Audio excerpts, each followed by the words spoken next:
Et en 2023, on a vraiment une année record où on a 43% des personnes qui nous ont rejoints qui ont choisi le full remote comme façon de travailler. Au-delà de l'attractivité, on s'est aussi clairement aperçu que c'était un fort levier de rétention, car on a 95% de nos salariés qui aujourd'hui considèrent que cette flexibilité finalement qu'on leur offre est clairement un élément clé qui les fait rester chez Blablacar.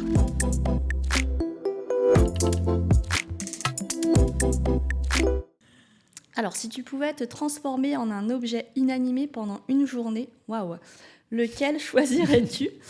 Un objet inanimé. Ta. Je choisirais des lunettes de soleil. Ouais.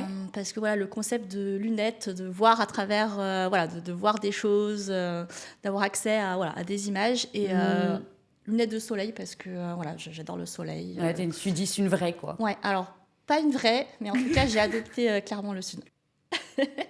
Si tu étais une patate, j'adore. Comment souhaiterais-tu être cuisinée?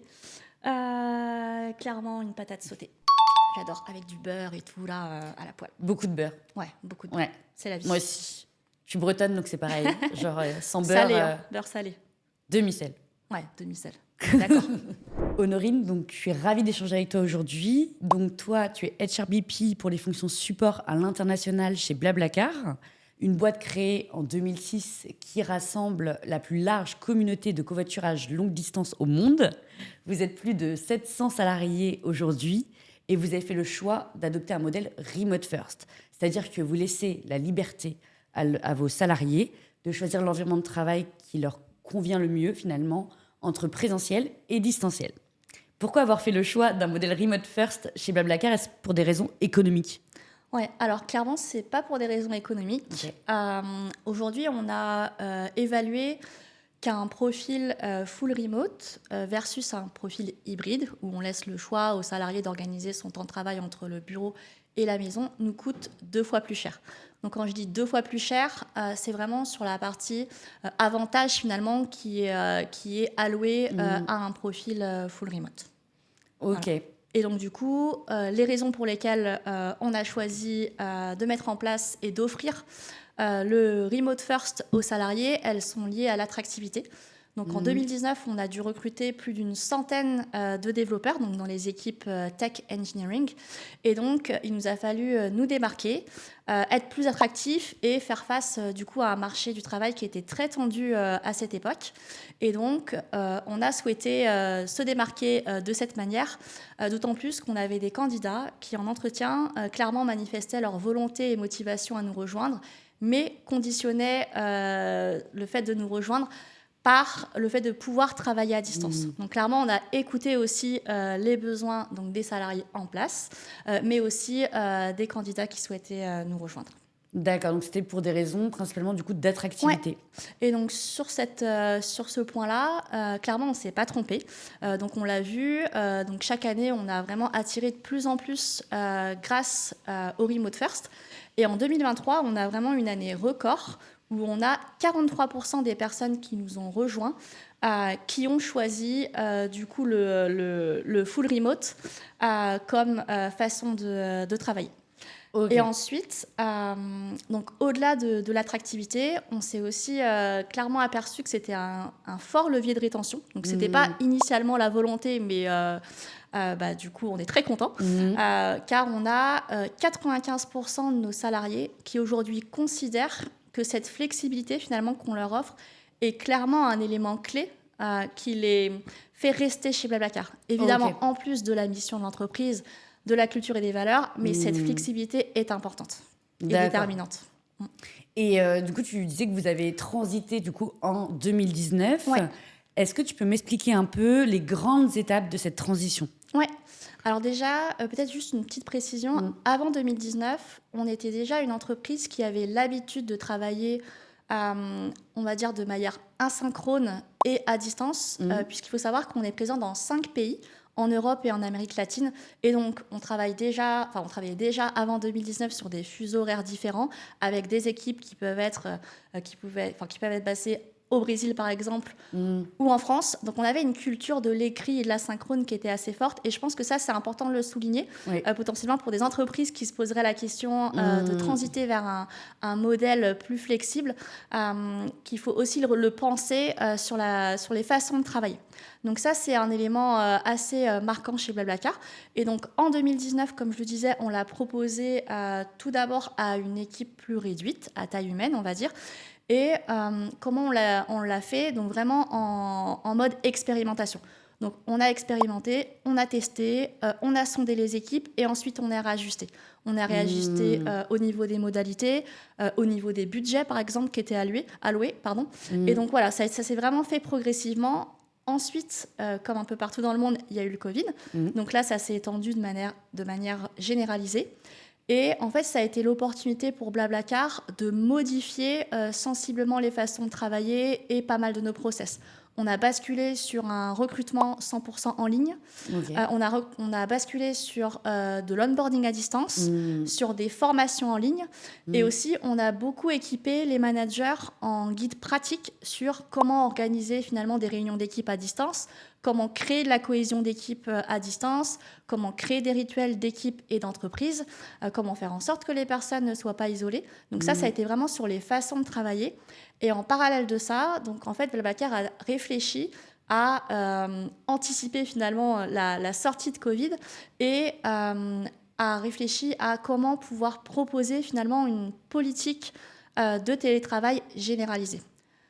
2022, ça a coïncidé avec finalement la réception de nos nouveaux bureaux à Paris et le déploiement de cette politique du coup Remote First qu'on appelle Blabla Nomad Policy en interne. D'accord. Et du coup, en quoi consiste cette politique Remote First? Ouais. Alors déjà, elle est basée sur la notion de confiance et de fiabilité. Donc ça, c'est très important pour nous. Et ensuite, très concrètement, on offre la possibilité aux salariés de choisir leur mode de travail. Donc soit du full remote, à savoir travailler à distance de n'importe où en France, pour l'exemple de la France, même principe pour les autres pays. Ou soit un modèle hybride, à savoir que le salarié décide d'organiser son temps de travail entre une présence au bureau ou une présence en télétravail. Ok. Voilà. Sur le principe, donc ce choix, il peut être fait au moment de l'embauche. Et donc c'est ce que je disais tout à l'heure, de plus en plus de salariés choisissent d'opter pour du full remote dès l'embauche. Et ensuite, à tout moment, au long de la carrière d'un salarié, il peut faire le choix de demander à passer d'un modèle hybride à full remote. Donc c'est assez simple, enfin c'est même très simple. La demande doit être faite au manager qui le valide et ensuite on met en place les différentes démarches administratives. Donc ça, c'est plus sur la partie modalité. Okay. Et ensuite, sur le contenu de la politique Remote First, donc quel que soit le mode de travail, donc à savoir Remote First ou hybride, on a un certain nombre de choses qui est mis à disposition des salariés. Donc déjà, évidemment, tout ce qui va être matériel informatique est pris en charge par l'entreprise, donc à savoir le PC portable, les accessoires, le casque, un écran aussi pour pouvoir bien travailler à domicile. Ensuite, on a un budget qui est alloué à chaque personne. Donc encore une fois, que l'on soit en hybride ou en full remote, pour nous équiper à la maison. Donc pour nous équiper en bureau, pour nous équiper en fauteuil. Ouais. Et on met aussi à disposition du coup des conseils ergonomiques. Le but, c'est pas forcément que ça soit hyper joli, enfin ça peut, mais aussi surtout que ça soit ergonomique et qu'on puisse bien travailler à la maison.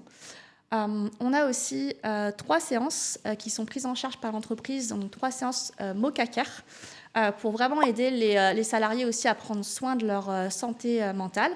On organise aussi des conférences, des ateliers et on fait intervenir donc des intervenants de Mocacare pour vraiment sensibiliser les salariés à cette potentielle problématique de santé mentale au travail.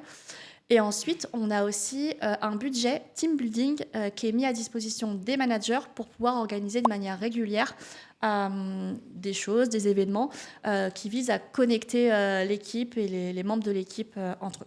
Ok. Et est-ce que vous proposez un accès à l'espace de coworking? Oui. Alors ça, ce que je viens de préciser, c'était vraiment pour l'ensemble des salariés. Et ensuite, on a aussi des spécificités pour les salariés en full remote.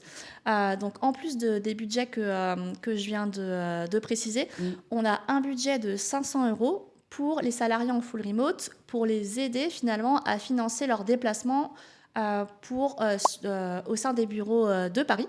L'idée, c'est de pouvoir permettre à chaque salarié de pouvoir revenir chaque mois au bureau pour rencontrer voilà, les collègues, les collègues de leurs équipes, mais aussi d'autres équipes. Et il faut savoir que ce budget, il est doublé au moment de l'onboarding. Donc, lorsqu'on onboard une personne en full remote, les 3 premiers mois, la personne, elle a 1 000 € pour lui permettre de venir soit plus souvent ou alors plus longtemps. Donc, ça peut être, par exemple, souvent les salariés font le choix de venir une semaine au démarrage pour vraiment passer beaucoup de temps avec leur manager et les équipes sur place. Et ensuite, ce budget qui est quand même assez conséquent leur permet de revenir, s'ils le souhaitent, plus tard dans le mois. D'accord. En plus de ça, on a un budget de 200 € pour permettre aux salariés en full remote d'accéder effectivement donc, à des espaces de coworking pour nous permettre effectivement de ne pas nécessairement travailler que de chez nous, mais aussi dans des espaces de coworking. Et enfin, on a aussi des mini-hubs qui ont été créés dans quelques villes de France. L'idée, en fait, c'est qu'à partir du moment où on a 7 salariés qui se réunissent de manière régulière dans un même espace de coworking au sein d'une même ville, en fait, Blablacar, finalement, va financer un espace privilégié et privatisé pour les salariés de Blablacar pour leur permettre de se réunir vraiment de manière plus régulière. Et on a aussi un petit budget team building pour permettre à ces salariés de se retrouver pour des moments de convivialité. Ok. Et donc tu parlais tout à l'heure de la part de salariés en full remote. Ouais. Et tu disais que vous avez atteint votre niveau record l'année dernière. Ouais. Quelle est la population qui a le plus d'appétence aujourd'hui pour ce mode de travail? Ouais. Alors déjà peut-être juste pour préciser, on a 33% des salariés au total qui aujourd'hui sont en full remote chez Blablacar, donc soit un tiers. Et donc pour les profils qui sont le plus friands, on va dire, bon, sans surprise, c'est plutôt les profils des équipes engineering et produits, donc tech and product. Mais il faut savoir qu'en fait, dans l'ensemble des équipes et des départements, finalement, on a des personnes qui sont aussi en full remote. D'accord. Peut-être à souligner, donc je parlais des 33% donc, qui sont aujourd'hui en full remote. Et on a aussi sondé finalement le reste. Donc les 67% qui aujourd'hui sont sur un format hybride. Et ce qui est assez impressionnant, c'est qu'on en a aussi 33%, donc un tiers de ces personnes-là, qui à minima se questionnent, se posent la question ou envisagent potentiellement de choisir aussi pour un mode de travail full remote d'ici à fin 2024. Donc c'est clairement hypothétique, on n'en sait rien, mais potentiellement, peut-être que d'ici à moins d'1 an, on aura plus de salariés qui seront en full remote que de salariés qui seront en hybride. D'accord, oui. En tout cas, en termes d'aspiration, on va vers plus finalement de 100% de télétravail.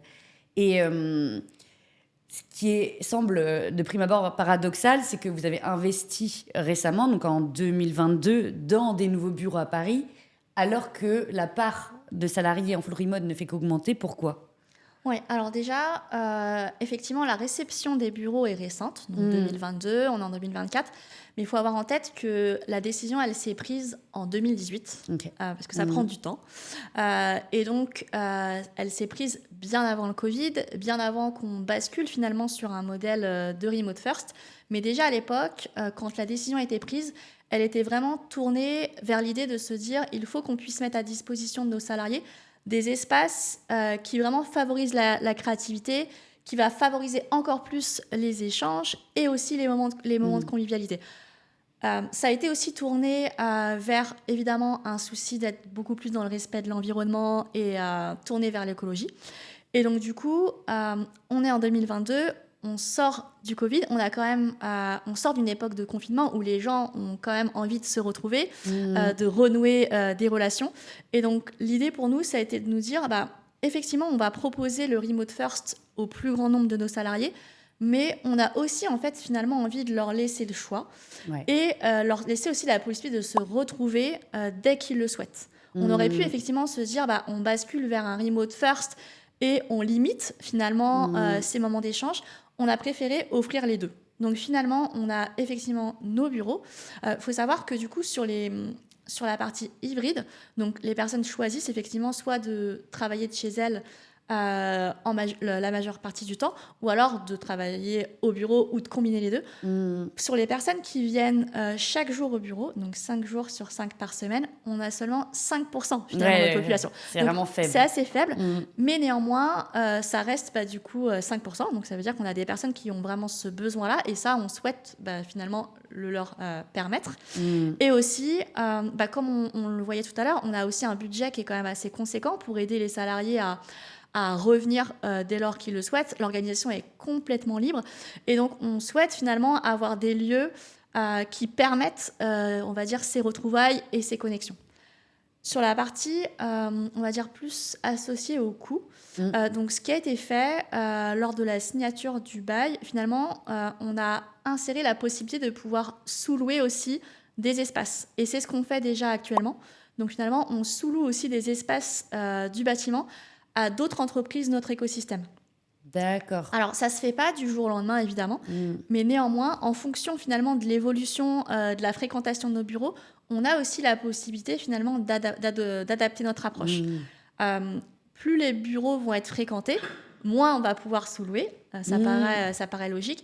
Et à contrario, si demain, puisque comme on le sondait, on a de plus en plus de personnes qui basculent sur un modèle full remote, et on s'aperçoit que nos bureaux sont moins occupés de manière très fréquente, on pourrait imaginer finalement qu'on sous-loue encore plus ces espaces. Donc ça nous permet vraiment de pouvoir jongler entre le coût que ça représente, parce que clairement c'est un coût, et aussi la fréquentation et le besoin de nos salariés. D'accord, ok. Lors de notre précédent échange, tu m'avais expliqué qu'avant de rejoindre Blablacar, tu as évolué dans des organisations qui étaient moins flexibles, telles que Airbus, par exemple, qui a décidé d'adopter un modèle hybride avec des jours fixes de présentiel par semaine. Quelle différence culturelle as-tu pu observer entre le modèle hybride d'un côté, donc le modèle d'Airbus, et le modèle Remote First de l'autre, le modèle de Blablacar? Oui, absolument. Alors, je tiens juste à préciser que potentiellement leur modèle a peut-être évolué. Mais effectivement, lorsque j'étais chez Airbus, donc j'avais le droit à 2 jours de télétravail qui étaient fixes. Donc ça devait être les mêmes chaque semaine. De mémoire, ce n'était pas nécessairement prévu par la politique, mais le manager avait la possibilité de l'imposer s'il le souhaitait, ce qui a été mon cas sur ma dernière expérience.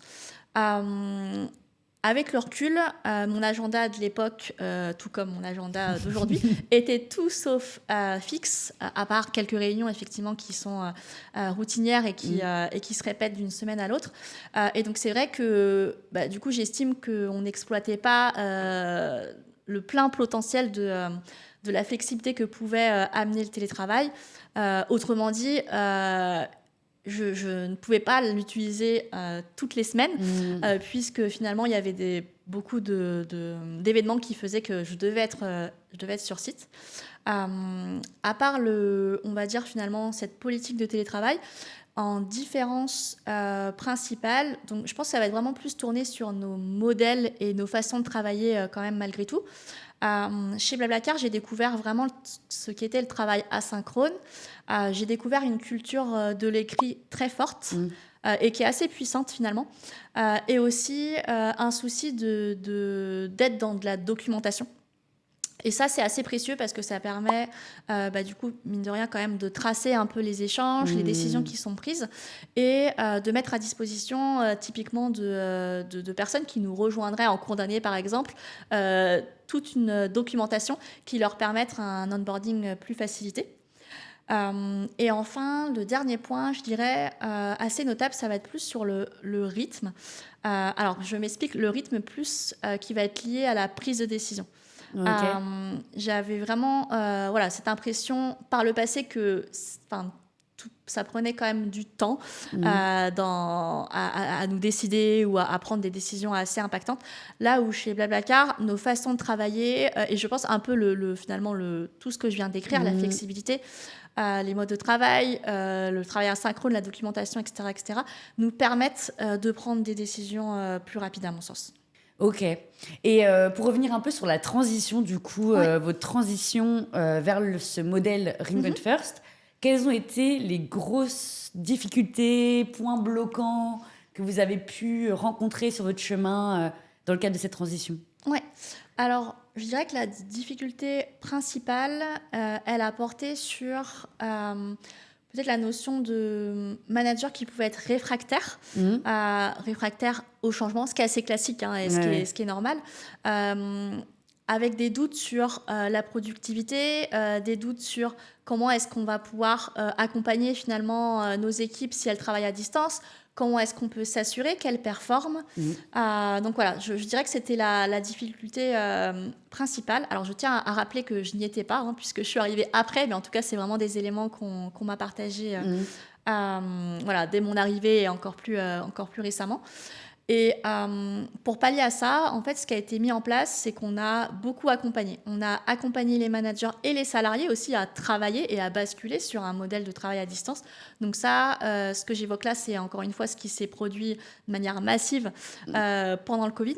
Donc c'est accompagner les managers à finalement organiser juste une réunion d'équipe à distance avec des choses qui peuvent paraître aujourd'hui peut-être très anodines, mais comme par exemple l'importance de mettre en place un ordre du jour, l'importance de mettre en place des manières de fonctionner en réunion, voilà, savoir des règles un peu d'or basiques, mais on s'écoute, on ne se coupe pas, chacun est libre de pouvoir intervenir et comment est-ce qu'on manifeste l'envie d'intervenir en réunion.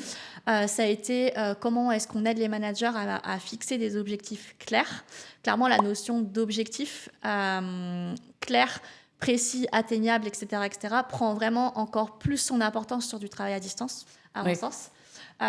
Et ensuite, ça a été aussi les accompagner sur comment on détecte potentiellement des personnes qui peuvent se sentir isolées, comment on crée une cohésion d'équipe, comment on crée des moments de rencontre, même à distance, au sein d'une même équipe, entre équipes et au sein d'une entreprise.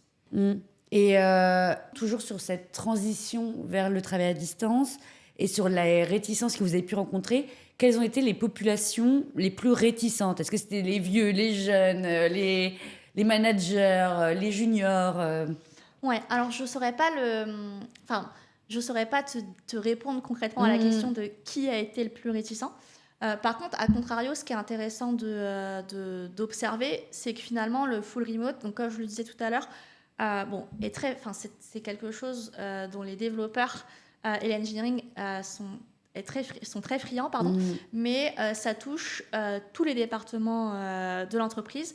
Et on a ce même effet sur la partie population en termes d'âge. Alors, j'ai plus les chiffres en tête. C'est pas grave. Mais du coup, on a vraiment, on observe que alors, la population qui va le plus l'utiliser, finalement, ça va être quand même plus les 35-45 ans, 30, 40, 45 ans. Mais n'empêche que les populations plus jeunes vont aussi adopter ce mode de travail et on a aussi pour les plus de 45 et 50 ans des personnes qui sont en full remote chez BlaBlaCar et aussi qui utilisent la flexibilité offerte par le modèle hybride. Ok, oui. Donc finalement, c'est plus une question de goût, d'appétence que vraiment absolument. De génération. Ouais. Ok. Et aujourd'hui, en termes d'enjeux, quels sont les gros enjeux en matière de travail à distance à l'heure actuelle chez BlaBlaCar? Ouais.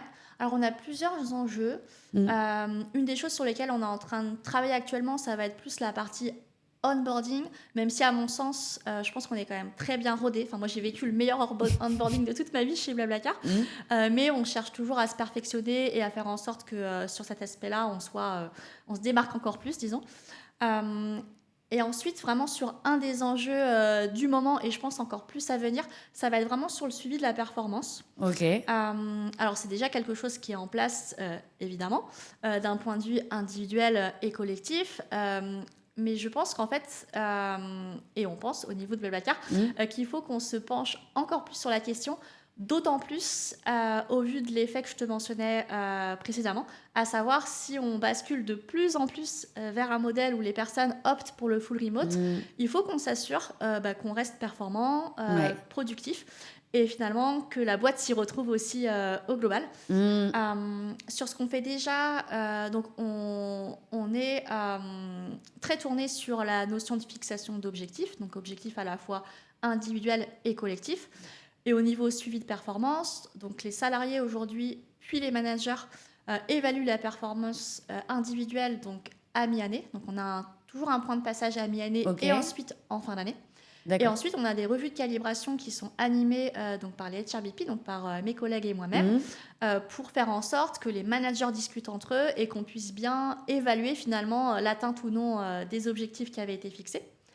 Et ensuite, donc ça, c'est déjà ce qu'on observe aujourd'hui. Et là où on voudrait aller plus loin, donc c'est des choses qu'on est en train de mener actuellement, c'est équiper encore plus finalement les managers à détecter finalement potentiellement quelqu'un qui serait en sous-performance. Et là, je ne parle pas forcément de quelqu'un qui sous-performerait depuis un long moment, mais vraiment d'apprendre à détecter finalement quand il y aurait une tendance à la sous-performance. D'accord. Et aussi d'être capable finalement d'identifier les causes qui sont associées. Elles peuvent être multiples. Ça peut être lié au travail, mais pas seulement. Alors l'idée, c'est pas d'être intrusif sur la partie personnelle, mais c'est de nous assurer finalement qu'on connaît bien nos salariés et qu'on leur propose finalement un accompagnement le plus possible qui soit adapté aux problèmes qu'ils rencontrent actuellement. Donc là, on est en train d'équiper nos managers et on est aussi en train d'équiper finalement l'ensemble de l'équipe HRBP à bien accompagner les managers sur le suivi de la performance. D'accord. Et en termes donc, d'équipement, d'outils, quels outils vous envisagez justement pour identifier rapidement une sous-performance d'un membre d'une équipe? Ouais, alors là, c'est vraiment, en fait, alors l'outil, c'est pas un outil informatique ou autre, c'est vraiment d'équiper en guide pratique très très clair. Déjà d'expliquer ce qu'est finalement une sous-performance, parce que il y a plein de définitions et ça peut révéler plein de choses, ça peut prendre plein de formes finalement au quotidien. Et ensuite, finalement, d'expliquer aussi aux managers en détail quelles peuvent être, comme je disais tout à l'heure, les causes qui sont associés à ça et en fait leur permettre aussi de mener ce type de discussion avec des salariés. Parce que comme ça a l'air simple. On se dit, bon voilà, on observe un problème, on en parle et c'est résolu. En fait, c'est loin d'être simple. Et l'idée, c'est de pouvoir vraiment aussi former nos managers à pouvoir mener ce type de discussions qui ne sont pas simples, à faire preuve d'empathie, parce que l'idée, c'est pas nécessairement, évidemment, de dire voilà, j'observe que tu n'as pas livré telle chose, ça s'est reproduit sur X mois et c'est pas bien, et donc je suis pas content. Non, c'est de se dire ok, l'impact sur l'équipe, c'est celui-ci, l'impact sur l'entreprise, ça peut être celui-là, par exemple. Il faut qu'on en parle, et moi, j'ai besoin de comprendre pourquoi. Et en fait, finalement, en leur mettant à disposition un guide avec des questions assez précises à poser aux managers, l'idée, c'est vraiment de les outiller et de faire en sorte qu'ils prennent finalement leur pleine posture de manager et ensuite aussi de bien les accompagner sur quel type de solution on met à disposition des managers et des salariés pour régler finalement le souci de non-performance. Ok. Quel conseil tu pourrais donner à une entreprise d'une taille, par exemple, similaire à celle de Blablacar, 700 salariés, 800 salariés, qui souhaiterait demain transiter vers un modèle remote first? Ouais. Alors déjà, premier conseil, ce serait de ne pas hésiter à se faire accompagner si l'entreprise en ressent le besoin. Je pense que c'est assez clé parce qu'on entend beaucoup de choses. On entend beaucoup de choses, on lit beaucoup de choses sur ce qu'est le télétravail, ce qu'est pas le télétravail, et ça peut faire peur. Et clairement, quand on est une entreprise de cette taille-là, on peut peut-être, j'en sais rien, mais se freiner en se disant que ça va être trop compliqué et que ça va pas être accessible. Et donc vraiment, voilà, pas hésiter à se faire accompagner si le besoin se fait ressentir. Ensuite, je dirais de vraiment écouter ses salariés, d'écouter les besoins des salariés, écouter aussi évidemment les besoins de l'entreprise et de faire en sorte de mettre une politique flexible, donc déjà qui a du sens et qui est réelle. Donc ce que je veux dire par là, c'est pas mettre en place des choses par effet de mode, parce que clairement, donc, comme je le disais au démarrage, ça peut être un levier d'attractivité et de rétention, Mais si en fait on met en place des choses qui ne sont pas réelles, ça ne fonctionnera pas. On n'attirera pas plus les personnes et on ne pourra pas les retenir. Donc de mettre en place des choses qui font sens et qui ont un impact réel à la fois sur effectivement la vie des collaborateurs, mais aussi la vie de l'entreprise. En autre conseil, ce serait en tout cas à terme de ne pas viser uniquement un type de profil. Ou un type d'ancienneté. Ça peut être très bien, enfin je ne vais pas dire le contraire puisque c'est comme ça que Blablacar a démarré, mais d'expérimenter au départ sur des équipes à taille réduite. Mais en tout cas, pour moi, il ne faut pas que ça reste cantonné à une équipe ou à un niveau de seniorité sur du long terme. Parce que sinon, pour moi, ça serait vraiment mettre en place finalement des choses à deux vitesses au sein même d'une entreprise et ça n'enverrait pas un message positif finalement pour la population qui ne pourrait pas accéder finalement à cette flexibilité. Alors, très intéressant, c'est vrai qu'on peut entendre, certaines personnes vont mettre en avant que le travail à distance n'est pas adapté pour des juniors, d'autres qu'effectivement il y a certains métiers tels que les métiers tech qui sont plus aptes que d'autres. Et c'est vrai que voilà, il y a pas mal aussi de préjugés, on va dire, absolument, sur cette partie-là. Ouais. Lié à ça, typiquement, on a des entreprises aujourd'hui qui n'offrent pas la flexibilité à la fonction RH, en estimant que la fonction RH doit être exemplaire. Alors pour moi, c'est tout sauf être exemplaire justement que de ne pas pouvoir être flexible. Chez Blablacar, c'est pas le modèle qu'on a choisi. Moi-même, je suis RH. Et je suis en full remote. Ma manager est aussi en full remote. Moi, N+2 est en full remote. Enfin bref, on a beaucoup de personnes au sein de la fonction RH qui sont en full remote. Et a priori, ça fonctionne. Et donc voilà, je pense que c'est pas nécessairement juste et en tout cas équitable que de l'enfermer à certains types de profils. Sur la partie ancienneté, je dirais qu'en fait, ce qui est important, c'est de robustifier finalement l'ensemble des process. C'est sûr que si on ne sait pas bien onboarder à distance, pour des profils plus juniors, ça va être compliqué. Tu arrives, tu es à distance, tu n'es pas accompagné. Si tu n'as pas de mentor, si tu n'as pas de programme d'onboarding clair et précis, si tu n'es pas outillé pour travailler à distance, effectivement, ça ne va pas être adapté. Mais plutôt finalement que de se dire on va le cantonner à certains types de profils et on ne va pas se remettre en question sur d'autres process, moi je préférerais prendre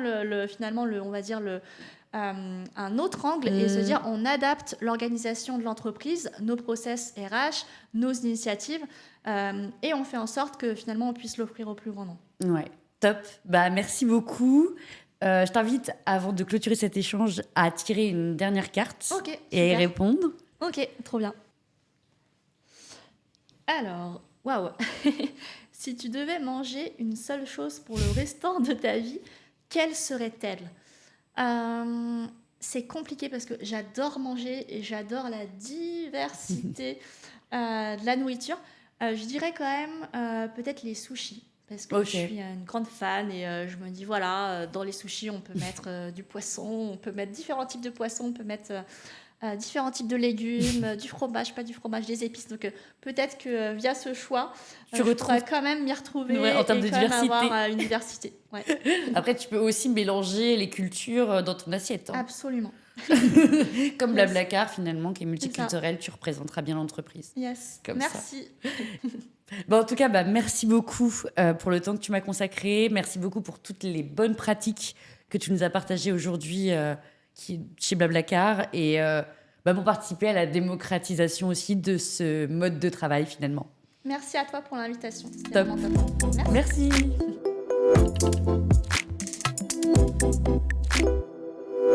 Merci.